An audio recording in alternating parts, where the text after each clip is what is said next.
একদম নরম তুলতুলে ছানার জিলাপি যা মুখে দিলেই মিলিয়ে যাবে, আর তার সাথে গরম গরম সিঙ্গারা। সন্ধ্যেবেলার টিফিনে এটা হলো আমার প্রিয় একটা খাবার। আজকে কিন্তু সমস্ত আয়োজন বাড়িতেই বানিয়েছিলাম। বাড়িতে কিভাবে এরকম রসালো ছানার জিলাপি বানাবে তার সমস্ত টিপস অ্যান্ড ট্রিক্স তোমাদের সাথে শেয়ার করছি। আর তার সাথে মিষ্টির দোকানের সিঙ্গারার পুর বাড়িতে কিন্তু খুব সহজে বানিয়ে নেওয়া যায়। একদম মিষ্টির দোকানের মতোই স্বাদ আসবে, এইটুকু কথা দিতে পারি। প্রথমেই ছানার জিলাপি বানানোর জন্য আমি 1 লিটার দুধের ছানা বের করে নিয়েছিলাম। ছানাটা মোটামুটি হাফ কাপের মতো হয়েছিল। ঠেসে ঠেসে যদি হাফ কাপ ছানা বা পনির যেটা ইউজ করো না কেন, সেই মাপেরই আজকে ছানার জিলাপি শেয়ার করছি তোমাদের সাথে। আর এই হাফ কাপ ছানা দিয়ে কিন্তু অনায়াসে 15 থেকে 16টা ছানার জিলাপি হয়ে যায় ছোট সাইজের। ছানার জিলাপি বানানোর জন্য ময়দার একটা ব্যাটার বানাতে হয়, মানে ময়দার ময়ম বানাতে হয়। তার জন্য 3 চামচ ময়দা, 1 চামচ চিনি আর তার সাথে 3 চামচ ঘি। এটা হলো হাফ কাপ ছানার জিলাপি, মানে হাফ কাপ ছানা যদি নাও তার মাপে আমি বললাম। এবার ছানার কোয়ান্টিটি বাড়ালে এটার কোয়ান্টিটিও বাড়িয়ে করবে, কোনো অসুবিধা হবে না। একদম তুলতুলে রসালো ছানার জিলাপি বাড়িতেই বানাতে পারবে। এইবার যে ময়দার ময়মটা বানিয়েছি সেটা ছানার সাথে ভালো করে মেখে নিতে হবে। আর এই ছানার জিলাপির মাপের জন্য আমি হাফ চামচের অর্ধেক বেকিং সোডা ইউজ করেছি। বেকিং সোডা মানে খাওয়ার সোডা, ওটাই কিন্তু দিচ্ছি, বেকিং পাউডার না। সব কিছু ভালো করে মেখে নেওয়ার পর দেখছি একটু টাইট লাগছে ডোটা, সেই জন্য আবারও 4 থেকে 5 চামচ জল দিয়ে ভালো করে নরম করে মেখে নিয়েছি। দেখবে ছানার মধ্যে যেন কোনো দানা না থাকে। এরকম 10-12 মিনিট মেখে নিলেই এই ছানার জিলাপির ময়ম আমাদের একদম কমপ্লিট হয়ে যায়। একটু নরম করেই ছানার জিলাপির ময়মটা দিতে হয়, তাহলে ছানার জিলাপিগুলো ভীষণ রসালো হয়। দেখেই বুঝতে পারছো মাখা আমার কমপ্লিট হয়ে গেছে। যেহেতু আমরা বেকিং সোডা দিয়েছি সেই জন্য কিন্তু বেকিং সোডাটাকে অ্যাক্টিভেট করতে হবে। তার জন্য আমি মোটামুটি আধ ঘন্টা থেকে 45 মিনিট এই ডোটাকে রেস্টে রেখে দেব। ততক্ষণ সিঙ্গারার জন্য ময়ম রেডি করে নিচ্ছি। সিঙ্গারার উপরের যে প্রলেপটা থাকে সেটা একদম খাস্তা বানানোর জন্য কিন্তু ঘিতে ময়মই বেস্ট হয়। দোকানে তো ডালডা দিয়ে দেয়, তবে বাড়িতে ঘিয়ের থেকে বেটার অপশন কিছু নেই। 1 কাপ ময়দার মধ্যে হাফ চামচ চিনি, হাফ চামচ লবণ আর তার সাথে 4 থেকে 5 চামচ ঘি দিয়ে ভালো করে ময়ম দিয়ে নিতে হবে।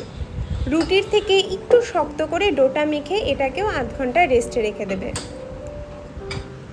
ছানার জিলাপি যতক্ষণ রেস্ট হচ্ছে ততক্ষণ ছানার জিলাপির জন্য যে শিরাটা বানাতে হবে সেইটা বানিয়ে নিচ্ছি। আমি যেহেতু হাফ কাপ ছানা দিয়ে মাপ নিয়েছি সেই জন্য 1 কাপ চিনি শিরা এর জন্য যথেষ্ট। 1 কাপ চিনি নিয়েছি আর তার মধ্যে 2 কাপ জল, 4-5টা এলাচের দানা। ছানার বদলে তোমরা চাইলে দোকানের যে কেনা প্যাকেটের পনির হয় সেই পনির দিয়েও কিন্তু এই ছানার জিলাপি অনেক সুন্দর বানাতে পারবে, যেমনটা আমি করে দেখালাম। এইবার রেস্ট রাখা হয়ে গেছে। যেমনভাবে আমি দেখাচ্ছি অমনি করে হাত দিয়ে এরকম লম্বা মতো ডো বানিয়ে নেবে। তারপর আড়াই প্যাচ দিয়ে প্রতিটা জিলাপি রেডি করে নেবে। ডোটা একদম স্মুথ মাখবে, তাহলেই কোনো দিন ছানা জিলাপিগুলো ফেটে যাবে না। এমনিও আজকে আমি অতিরিক্ত সহজ উপায় শেয়ার করছি। যদি একটু কমও মাখা হয় তাহলেও কিন্তু আজকে রেসিপি ফলো করলে তোমরা ছানা জিলাপিগুলো কখনোই ফাটবে না। প্রতিটা ছানার জিলাপি রেডি করে নিয়েছি, এবার ভেজে নেওয়ার পালা। তেলের টেম্পারেচারটা মিডিয়াম টু লো রাখবে, একদম লো কিন্তু রাখবে না। দেখবে ছানা জিলাপিগুলো ছাড়ার সাথে সাথে 10-12 সেকেন্ডেই টুম্বর করে উপরে উঠে আসছে, তাহলেই বুঝবে তেলের টেম্পারেচারটা একদম ঠিক আছে। ফার্স্টে একটা জিলাপি ছেড়ে দেখতে পারো, যখন দেখবে ওই জিলাপিটা উঠে আসছে তখন বাদবাকি জিলাপিগুলো ছেড়ে দেবে। এই ছানার জিলাপিগুলো ভাজতে মোটামুটি 10 থেকে 12 মিনিট লেগেই যায়। তোমরা যতটা কালার আনতে চাইবে ততটা কালার দিয়ে ভাজতে পারো, মানে কালার না আসা অবধি ভাজতে পারো। আমি একটু লালচে করে ভেজেছিলাম, অনেকে একটু কালো কালার পছন্দ করে। আমি লালচে লালচে ভালো লাগে বলে এই কালারটাই রেখেছি। ছানার জিলাপিগুলো ভাজাও হয়ে গেছে। শিরাটা কিন্তু উষ্ণ গরম আছে। এই উষ্ণ গরম শিরাতেই এই গরম গরম ছানা জিলাপিগুলো দিয়ে 3 থেকে 4 ঘন্টা রেস্ট রেখে দেব। যদি তোমাদের মনে হয় শিরাগুলো ভিজতে একটু সময় লাগছে, তাহলে 4-5 মিনিট লো আঁচে শিরাটাকে জিলাপির সাথে ফুটিয়েও নিতে পারো, তাহলেও কিন্তু জিলাপিগুলো ভেঙে যাবে না। আর এদিকে মিষ্টির দোকানে যে সিঙ্গারার পুরটা বানায় তার জন্য কিন্তু ওরা খোসা সমেত আলু ইউজ করে, মানে আমাদের বালুরঘাটে তো তাই ইউজ করে। তো খোসা সমেত আলুগুলোই একদম টুকরো টুকরো করে কেটে নিয়েছি আর এটাকে 10 মিনিট একদম টকবক জলে সেদ্ধ করে নেব। 10 মিনিটের বেশি কিন্তু সেদ্ধ করা যাবে না, তাহলে আলুগুলো একদম গলে যাবে। আদা, লঙ্কা আর সামান্য লবণ ভালো করে থেতো করে নিচ্ছি। এই সিঙ্গারার মশলার মধ্যে খুব বেশি কিন্তু বাইরের মশলা পড়ে না, বাড়িতেই যে মশলাগুলো সেগুলো দিয়েই দোকানের স্বাদ আসে। জিরে গুঁড়ো, ধনে গুঁড়ো, হলুদ, আমচুর পাউডার, লবণ, তার সাথে অবশ্যই বিট নুন আর একটু গরম মশলা গুঁড়ো, এটা দিয়ে তোমাদের একটা ঘোল বানিয়ে নিতে হবে যেটা আলুর পুরের মধ্যে যাবে। চলো তাহলে এবার পুরটা বানিয়ে নিই। সরষের তেলের মধ্যে ফার্স্টে বাদামটাকে ভেজে তুলে রেখেছি। বাদামটাকে আমি একটু কুটে নিয়েছি যাতে বাদামগুলো একটু ভাগ হয়ে যায়। আর বাদামের সাথে তোমরা নারকেল কুচি করেও দিতে পারো। এইবার তেলের মধ্যে 5 ফোড়ন, আদা আর লঙ্কা যেটা বেটে রেখেছিলাম সেটাকে ভালো করে ভাজা হওয়ার পর সেই মশলাটাকে দিয়ে দিতে হবে। মশলাটা খানিকটা শুকিয়ে আসলে স্বাদ মতো চিনি আর একটু লবণ দিয়ে আলুটাকে দিয়ে আলুর যে সেদ্ধ করা জল সেটাকে দিয়েই আবারও 10 মিনিট ঢাকা দিয়ে ফুটিয়ে নেব। প্রথম পর্যায়ে আলুটা তো খুব একটা সেদ্ধ হয়নি, তবে এখানে আলুটাকে সামান্য গলিয়ে নিতে হবে, তবে আলুর দানা যেন একদম গলে না যায়। তো 10 মিনিট ফোটানোর পর আলুগুলো দেখছি বেশ খানিকটা নরম হয়ে গেছে। এবার আলুটাকে মিশিয়ে আমরা এই সিঙ্গারার পুরটা বানিয়ে নেব। কাসুরি মেথিটা অবশ্যই দেবে। দোকানের স্বাদ আনতে চাইলে আমি যেমনভাবে দেখাচ্ছি সেরকমভাবে বানাবে। আমি তোমাদের কথা দিচ্ছি দোকানের মতো বলতে পারো, দোকানের থেকেও অনেক সুন্দর হবে। এবার আলুর পুরটা যখন শুকিয়ে আসবে তখন উপর থেকে একটু ভাজা মশলা আর বাদাম গুঁড়ো দিয়ে ভালো করে মিশিয়ে দিলাম। আচ্ছা, ভাজা মশলা মানে ধনে, জিরে, মৌরি, শুকনো লঙ্কা, গোলমরিচ, এলাচ, দারচিনি, এটা গুঁড়ো করে আমি রেখে দিই। প্রতিটা ভিডিওতেই তোমাদেরকে আমি বলি এটাই আমার স্পেশাল ভাজা মশলা।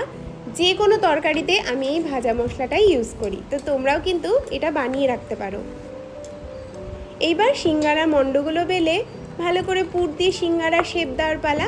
তোমাদের পছন্দ মতো সিঙ্গারা শেপ দিতে পারো। সিঙ্গারা শেপের সাথে সিঙ্গারার টেস্টের কোনো হেরফের হবে না। তবে আমি যেমনটা ইজি মনে করি সেভাবেই বানাচ্ছি। জানি না কতটা পারফেক্ট হয়েছে, তবে ভাজগুলো অনেকটা মিষ্টির দোকানের মতোই আনার চেষ্টা করেছি। যেমনভাবে আমি দেখাচ্ছি ঠিক তেমনি করেই করবে সিঙ্গারাগুলো। খুব সহজেই হয়ে যায়। 1-2টো সিঙ্গারা করার পর দেখবে কিছু মনেই হবে না, একটা অভ্যেসে চলে আসে। নর্মাল এইভাবেও রেখে দিতে পারো, আর আমি যেভাবে আরেকটা ডবল ভাজ দিচ্ছি এরকমভাবেও বানাতে পারো। তবে নর্মাল একটা ভাজ দিলেও কিন্তু কোনো অসুবিধা হয় না। আরেকটা সিঙ্গারার পুর ভরিয়ে তোমাদেরকে দেখে দিচ্ছি। তবে আলুর পুর যেটা ভরবে সেটা খুব বেশি প্রথমে দিয়ে দেবে না, তাহলে কিন্তু এদিক ওদিক বেঁকে থাকবে, সিঙ্গারাগুলো দেখতে ভালো হবে না। আমার প্রথম একটু অসুবিধে হচ্ছিল, তবে 1-2টো করার পর কোনো অসুবিধা হয়নি। দেখো, এই সিঙ্গারাটাকে কিন্তু আমি কোনো ভাজ দেইনি, তো তোমরা এমনি এরকমভাবেও করতে পারো, বা এরকম যেরকম আমি পরে দেখালাম সেই ডবল ভাজে ওই সিঙ্গারাগুলোকে করতে পারো। সিঙ্গারার উপরের যে ময়মটা দিয়েছি তার উপরেই কিন্তু সিঙ্গারার টেক্সচারটা ডিপেন্ড করে। তেলের টেম্পারেচার একদম লো থাকবে, আর সিঙ্গারাগুলোকে পুরো টেম্পারেচারটা লো অবস্থাতেই ভাজতে হবে 10 মিনিট মতো। যতক্ষণ না হালকা গোল্ডেন কালার আসছে ততক্ষণ ভেজে নিয়ে এই খাস্তা সিঙ্গারাগুলো গরম গরম পরিবেশন করবে। কার কার সিঙ্গারার সাথে ছানার জিলাপির এই কম্বোটা ভীষণ পছন্দ।